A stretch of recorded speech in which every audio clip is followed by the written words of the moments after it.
Welcome to Learning Bites. We're looking at customer service excellence, and the role we want to cover off today is the sales support role.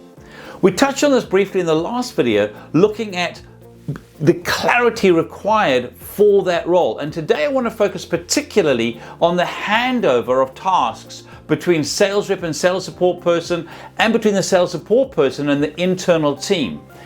The smoother this is done, the better information is transferred from what the customer wants and needs and what they've communicated with the sales rep through to the team that's going to make and deliver it. In order to make this as effective as possible, I encourage you to do a couple of key things. Firstly, have an agreed format by which the sales rep will pass information onto the sales support person. If the sales support person is going to be involved in connecting with the customer, maybe to get some additional details that weren't available at the initial consult, they need to be set up to succeed in that space. The rep needs to tell the customer the sales support person will be contacting them. So you've got a set format.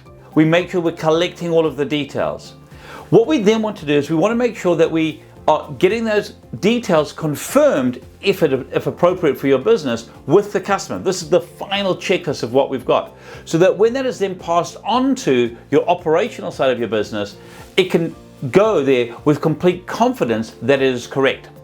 If that model doesn't suit your business, you want to make sure that the sales support person has the data, that they've got a checklist to make sure that the data looks right as much as possible, that there's no obvious anomalies that need to be double checked. When we're really clear around how information is given and received inside of a company, it can make the experience that the customer has an incredible one, because they have a great interaction with the sales rep, and then the stuff happens in the background, and they have that confidence knowing that it's going to be done right and done well. And the sales support person is an essential part of getting the information from the customer through the rep to the people in the business where it needs to be to get the results and the output in the product. So I encourage you to sit down this week, have a look at what processes have you got in place.